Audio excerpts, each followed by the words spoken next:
बिस्मिल्लाहिर्रहमानिर्रहीम, अस्सलाम वालेकुम।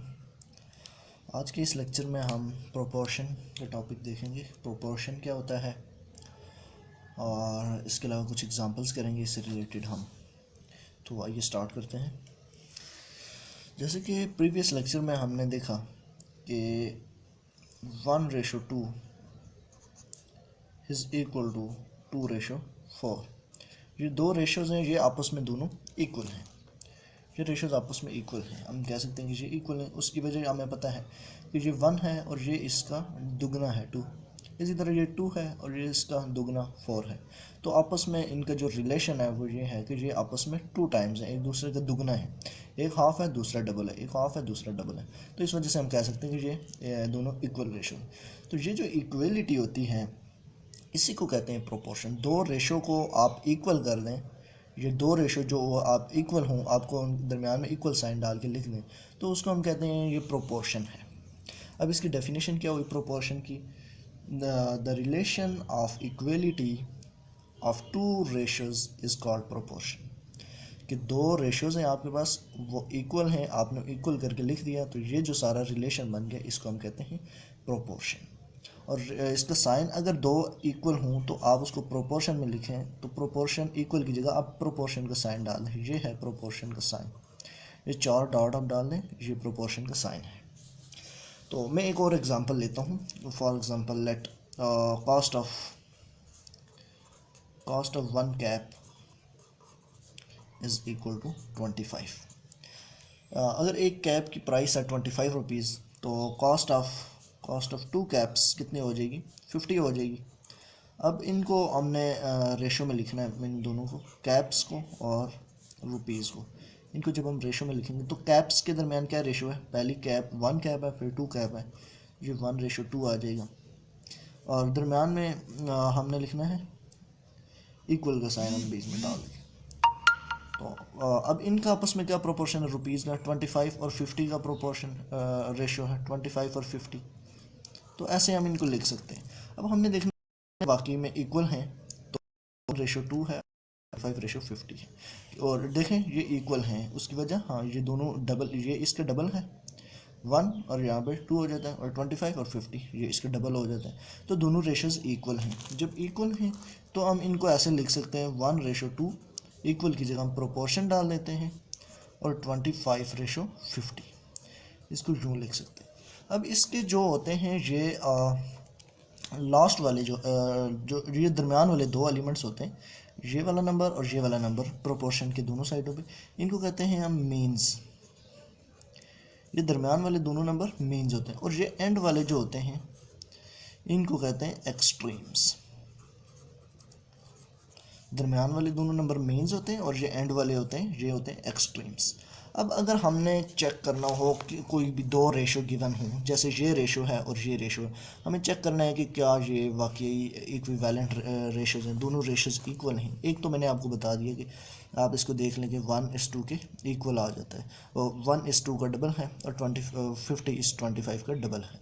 ये इनके दरमियान रिलेशन है, हम देख सकते हैं कि दोनों एक दूसरे के डबल हैं, ये एक दोनों का कंपैरिजन सेम है, तो हम कह सकते हैं ये इक्वल है। लेकिन इनको अगर मैथमेटिकली हमने देखना हो, तो मैथमेटिकली अगर हमने देखना हो तो कैसे हम चेक करेंगे कि ये दो नंबर जो है वो दो रेशोज़ आपस में इक्वल हैं कि नहीं है? तो ये इसका फार्मूला होता है product of ratios, product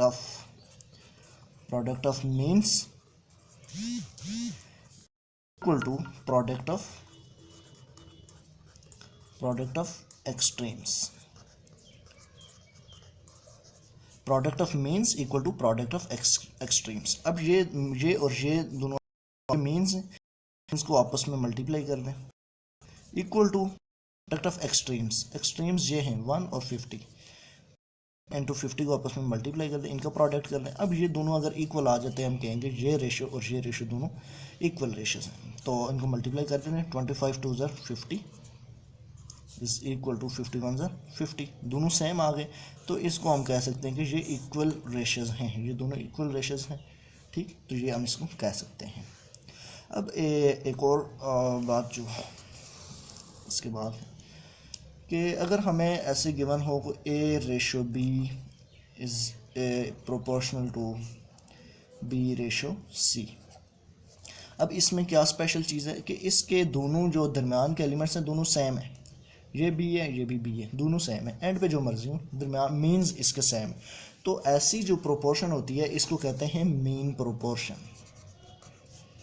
mean proportion इसको कहते हैं मीन प्रोपोर्शन। और ये जो प्रोपोर्शन है इसको कहते हैं हम नहीं, ये जो होती है इन बी को हम कहते हैं बी मीन प्रोपोर्शन है। और ये ओवरऑल जो प्रोपोर्शन है इस ऐसे हम प्रोपोर्शन को कहते हैं कि ये कंटिन्यूड प्रोपोर्शन, ये है कंटिन्यूड प्रोपोर्शन। ये दरमियान का जो एलिमेंट जो होता है यहाँ पे बी है, बी की जगह कुछ भी हो सकता है, यहाँ पे दोनों सेम होंगे, तो इस बी को हम कहेंगे ये मीन प्रोपोर्शन है, ठीक। और इसके अलावा ये ओवरऑल ये जो सारा प्रोपोर्शन है, दो रेशेस आपस में इक्वल हुई हैं, ये जो प्रोपोर्शन है इसको हम कहते हैं ये कंटिन्यूड प्रोपोर्शन है, ठीक। अभी हम एक दो क्वेश्चन सॉल्व करते हैं इससे रिलेटेड, ताकि हमें ये ज़्यादा क्लियर हो जाए।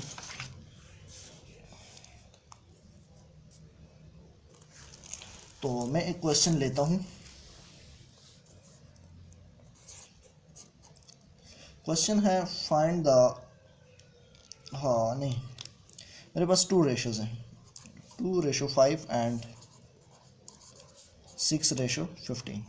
ये दो रेशोज़ मुझे गिवन है और मुझे कहा गया कि इनको आपने चेक करना है कि क्या ये दोनों रेशोज़ इक्वल हैं कि नहीं, क्या ये दोनों रेशोज़ इक्वल हैं कि नहीं है, मैंने ये चेक करना है। तो मैंने फार्मूला आपको बताया कि फार्मूला ये होता है product of means equal to product of extremes. तो इसके मीन्स कौन कौन से हैं, ये दोनों इसके मीन्स हैं। और पहले इसको हम लिख लेते हैं, इसको हम प्रोपोर्शन की फॉर्म में लिख लेते हैं। तो ये यूँ होगा 2:5 प्रोपोर्शन 6:15। तो ये दोनों जो होंगे ये वाले इसके मेन्स हैं, इनको प्रोडक्ट कर दें, 5 multiplying by 6 is equal to product of extremes, ये और ये दोनों एक्सट्रीम्स हैं, इनको मल्टीप्लाई कर दें, 5 6 30 इज इक्वल टू 15 2 30, ये दोनों इक्वल आ गए। तो हम कह सकते हैं कि ये वाला रेशो और ये वाला रेशो दोनों इक्वल रेशोज़ हैं, ठीक। तो ऐसे हमें अगर कोई भी दो रेशो गिवन हो, हमें कहा जाए कि इसमें से आप बताएं कि क्या ये दोनों रेशो इक्वल हैं, तो हम इस मेथड से हम बता सकते हैं। एक हमें और क्वेश्चन मैं यहाँ पे करता हूँ, find the fourth proportion of, find fourth proportional of 1 3 and 6। यहाँ पे 3 हमें गिवन हो, हमें कहा जाए कि तीसरा प्रोपोर्शन निकालें इसका। तो पहला 1 है, दूसरा यहाँ पे 3 है, तीसरा हमें गिवन है 6, और जो फाइंड करना होता है चौथा यहाँ पे फाइंड करना है, तो उसकी जगह आप x लिख दें। ये 3 गिवन है, 3 ऐसे आएंगे, और चौथा अननोन है तो उसकी जगह आप x लिख दें। अभी इसको हम फाइंड करना है, इसका पोर्शन हमने, तो हमें पता है कैसे हम फाइंड कर सकते हैं इसको, ये वाला फार्मूला लगा के product of means equal to product of, product of means जब करेंगे तो ये आ जाएगा, इन दोनों को प्रोडक्ट आ जाएगा, is equal to product of extremes, 1 और x को आपस में मल्टीप्लाई कर देंगे, 1 मल्टीप्लाइंग बाई x, 3 = 18, x को 1 से मल्टीप्लाई x आ जाएगा, x 18 आ जाएगा। तो ये इस फोर्थ प्रोपोर्शन ये आ गया हमारे पास। तो ऐसे हम अगर कोई प्रोपोर्शन फाइंड तो हम फाइंड कर सकते हैं। इसी तरह अगर हमें कहा 3 नंबर गिवन, हमें कहा जाए इसको फर्स्ट प्रोपोर्शन फाइंड करें, तो फर्स्ट की जगह आप x लिख दें, आगे ये 3 1 3 और 6 लिख दें, तो आप 1 को ऐसे फाइंड कर सकते हैं सेम मेथड से। अगर सेकंड प्रोपोर्शन फाइंड करना हो तो आप इसको फर्स्ट लिख देंगे, इसको थर्ड टाइम प्लेस पे और इसको फोर्थ प्लेस पे, और थर्ड पे सेकंड पे x, इसी मेथड से आप इसको फाइंड कर सकते हैं, प्रोपोर्शन आप ऐसे फाइंड कर सकते हैं। एक क्वेश्चन गिवन है, एक और क्वेश्चन सॉल्व करते हैं इस प्रोपोर्शन से मतलब, find the mean proportion, find the mean, find the mean proportion of 1 and 9, of 1 and 9 when it is a continued proportion, it is a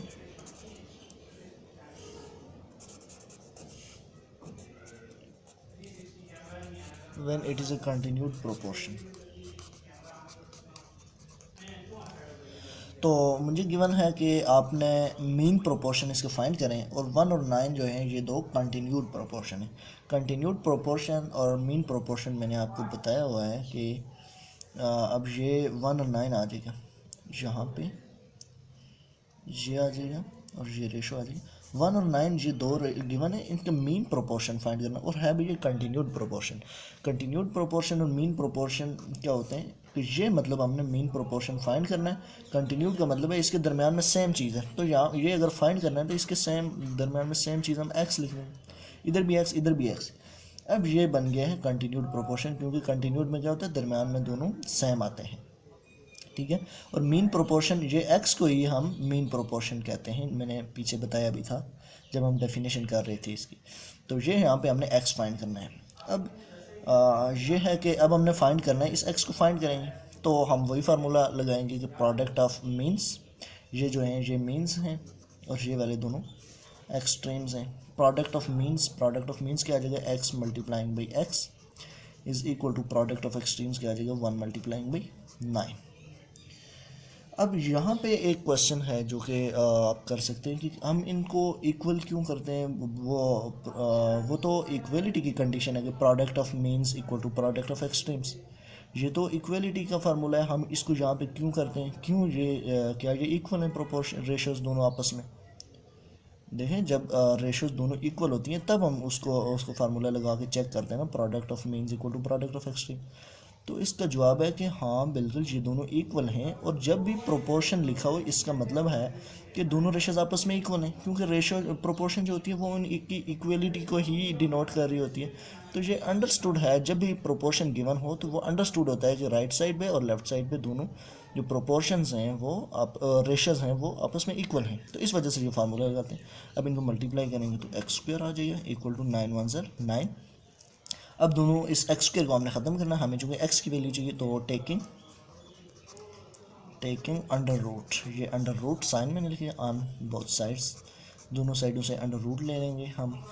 तो क्या बन जाएगा, ये आपस में कट जाएगा, X will be equal to under root 9 जो है ये 3 के इक्वल होता है। तो एक्स जो मीन प्रोपोर्शन है वो आ जाएगा 3। तो इस तरह से हम